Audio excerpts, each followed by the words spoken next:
दोस्तों स्वागत है आपका एक और अमेजिंग वीडियो में। आज हम आपको बताएंगे कि आज ऐसे दो फंड्स के बारे में बात करने वाले हैं जो दो मिड कैप कैटेगरी के जबरदस्त फंड है और ये हर किसी के पोर्टफोलियो में जरूर होना चाहिए। ये जो मिड कैप फंड्स है ये बहुत जबरदस्त है। हमने इसे चूज किया है बेस्ड ऑन फंडामेंटल। इनके फंडामेंटल बहुत अच्छे हैं, फंडामेंटली स्ट्रॉन्ग फंड है। रिटर्न ये कंसिस्टेंट रिटर्न देते हुए आ रहे हैं। बहुत मुझे ये जबरदस्त लगे रिटर्न के हिसाब से। और बात करें रेटिंग भी इनकी बहुत अच्छी है। और फंड साइज, जब आप इसका फंड साइज देखेंगे ना तो बहुत ज्यादा नहीं है और आने वाले टाइम पे ना ग्रो करने के बहुत चांसेस है। और होल्डिंग्स की बात करें, सबसे बढ़िया है इनकी होल्डिंग्स। जिन कंपनीज में इनका पैसा लगा हुआ है वो कंपनीज बहुत अच्छे हैं और आने वाले टाइम पर अच्छा परफॉर्मेंस देने के पूरे चांसेस है। और एक्सपेंस रेशियो भी हमने अच्छी तरह से देखा हुआ है। इन दोनों फंड्स का एक्सपेंस रेशियो भी बहुत कम है।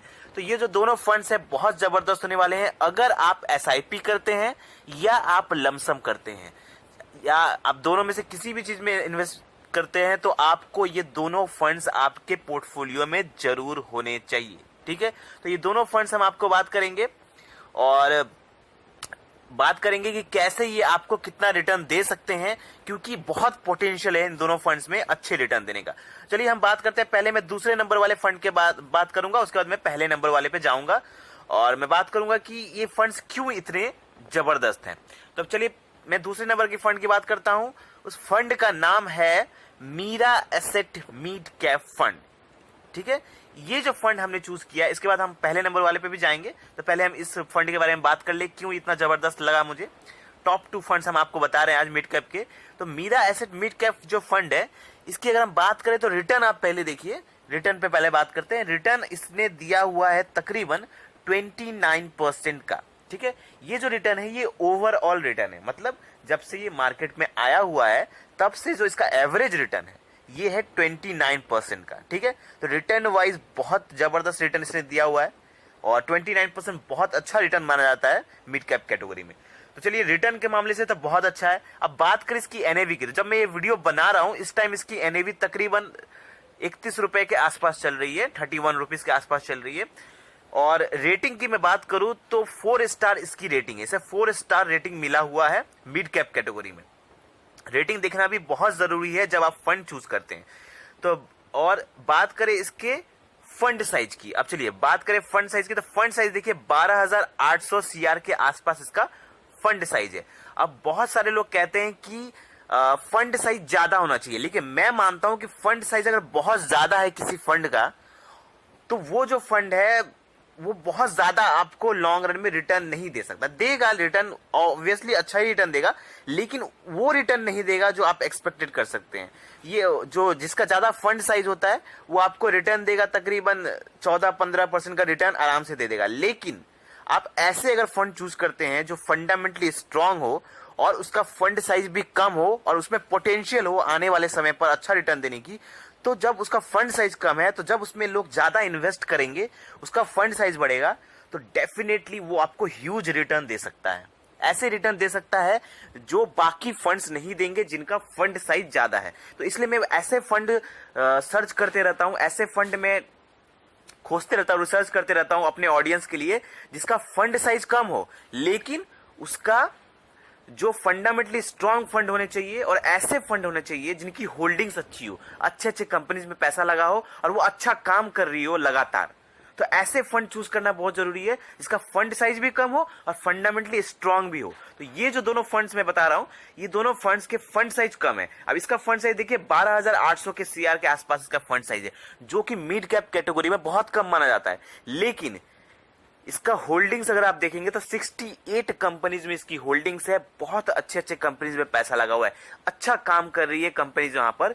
तो बहुत तगड़ा ये रिटर्न देने के चांसेस है इस फंड के। एक्सपेंस रेशियो की मैं बात करूं तो मैं हमेशा कहता हूं कि आपका जो भी फंड आप चूज कर रहे हैं उसका एक्सपेंस रेशियो आप देखेंगे तो 1% से कम होना चाहिए हमेशा।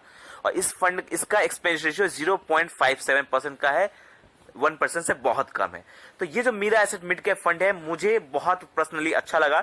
हर हिसाब से फंड साइज भी कम है, होल्डिंग्स अच्छी है, फंडामेंटली स्ट्रांग फंड है। तो आने वाले टाइम पर ये आपको बढ़िया रिटर्न दे सकता है। चलिए अब पहले नंबर वाले फंड की तरफ चलते हैं। ये तो था हमारे दूसरे नंबर का फंड। मिड कैप कैटेगरी का जिसे मैंने पहला नंबर पे माना है वो फंड है Motilal Oswal mid cap fund. अब इसे मैंने अपने पहले नंबर पे रखा है। मुझे बहुत अच्छा लगता है ये मिड कैप कैटेगरी का फंड।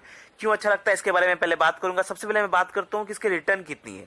अब इसका रिटर्न आप देखिए 23% का इसका रिटर्न है। ठीक है, ये रिटर्न ओवरऑल रिटर्न है, जब से ये मार्केट में आया हुआ है तब से इसका एवरेज रिटर्न है 23% का। अच्छा रिटर्न है।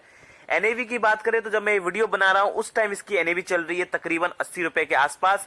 5 स्टार इसकी रेटिंग है। इसकी रेटिंग 5 स्टार मानी जा रही है मिड कैप कैटेगरी में। 5 स्टार रेटिंग, ठीक है, बहुत अच्छी रेटिंग मिली है इसको।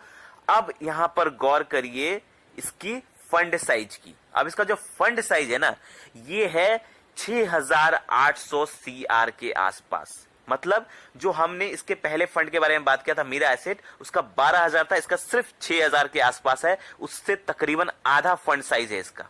लेकिन अब फंड साइज कम होना ये फंड चूज करने का क्राइटेरिया नहीं है। लेकिन यहां पर मैंने जैसा कहा था कि अगर फंड साइज कम है तो आपको ऐसे फंड चूज करने चाहिए जिसका फंड साइज भी कम हो लेकिन उनमें कैपेबिलिटी हो आने वाले टाइम पर अच्छा रिटर्न देने की। अब ऐसा नहीं कि आपने कोई भी कम फंड साइज वाला फंड चूज कर लिया, बाद में उसमें कैपेबिलिटी है नहीं रिटर्न देने की, फंडामेंटली स्ट्रांग फंड्स नहीं है, उनकी होल्डिंग्स अच्छी नहीं है, तो ऐसे फंड चूज नहीं करना है। ऐसे फंड चूज करना है जिनकी होल्डिंग्स जबरदस्त हो, फंड साइज भले कम हो।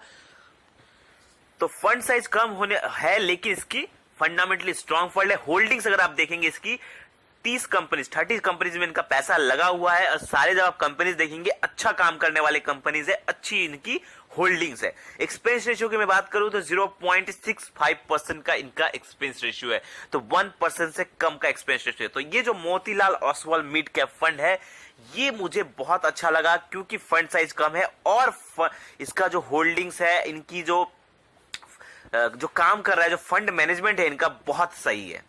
तो ये जो दोनों फंड्स है ये जेम साबित हो सकते हैं मिड कैप कैटेगरी में। लॉन्ग रन में ये बहुत अच्छा पैसा बना के दे सकते हैं। ये दोनों फंड्स मुझे बहुत अच्छे लगे मिड कैप कैटेगरी के। पहला Mirae Asset mid cap fund, दूसरा ये Motilal Oswal mid cap fund. तो इन दोनों में आप इन्वेस्टमेंट कर सकते हैं, लेकिन आप इन्वेस्टमेंट करने के पहले अपनी रिसर्च भी जरूर कर ले, क्योंकि मैं उन फंड्स के बारे में बात करता हूं जो मैं खुद रिसर्च करता हूं, जो मेरे रिसर्च के हिसाब से मुझे बहुत अच्छा लगता है, मैं उनके ऊपर आपसे डिस्कस करता हूं। बाकी इन्वेस्टमेंट करने के पहले आप अपनी रिसर्च भी जरूर करें। बाकी ये दोनों फंड्स मैं खुद भी इसमें इन्वेस्टेड हूं। मैं इसमें एसआईपी भी करता हूं और बीच बीच में जब भी मुझे लगता है कि मार्केट डाउन जा रहा है तो मैं इसमें लमसम भी थोड़ा बहुत करता हूं। तो ये फंड मुझे पर्सनली अच्छे लगे। तो आपको कैसा लगा आप कमेंट के रूप में जरूर बताएं इन फंड्स के बारे में क्या आपकी राय है। और अगर आपको ये वीडियो अच्छा लगा हो तो लाइक करें और ऐसे ही अच्छे वीडियो पाने के लिए हमारे चैनल को सब्सक्राइब करें, हमें प्यार दें ताकि हमें भी हौसला मिल सके आप सबके लिए बहुत अच्छा वीडियो बनाने का। धन्यवाद।